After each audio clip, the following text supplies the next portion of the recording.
I was recently asked about a couple of the simpler functions in the device, like how to add a button, how to add a folder, and a few basics. So here is a refresher.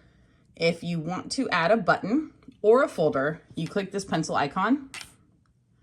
And then this is the screen I'm on. You can go anywhere. If you want to go inside of another folder, you can double click. While you're still in edit, you can go back. I'm going to show you how to do one on my home screen here. I'm scrolling down to the bottom just to show you. The left side here is to add a button. The right side is to add a folder. So first I'm going to add a button and I'm going to call this test. And you click edit here to choose a different symbol or choose a picture from your phone.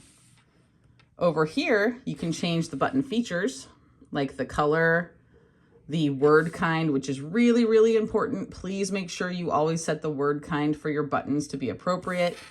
You can change the button to have a different voice if you don't want it to have the default one. You can mess around with colors, border width, the text size, anything you want. That is really important when adding a button. If you want to move the button, so like let's say you don't like where you put it, just hold your finger on it and drag it to where you want to go. You can drop it into an empty spot. You can swap it with a different one.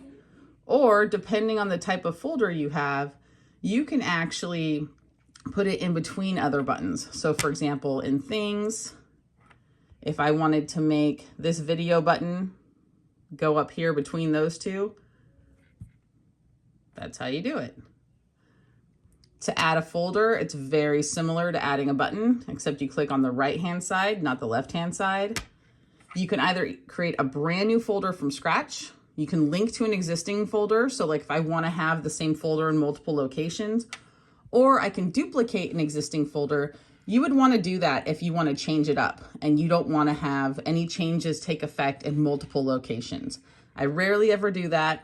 I do this one all the time, but I'm going to do a new folder just to show you what it's like. First option over on the left side is to pick a template.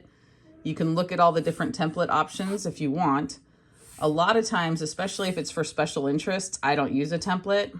So I'm going to hit no template. I'm going to hit next. I'm going to call this Sesame, like pretend it's a Sesame Street folder.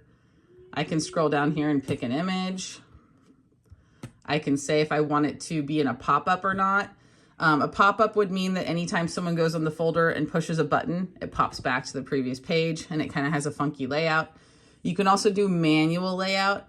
Manual layout means that you can drag and drop buttons anywhere you want versus standard layout where buttons are always going to take the next available slot.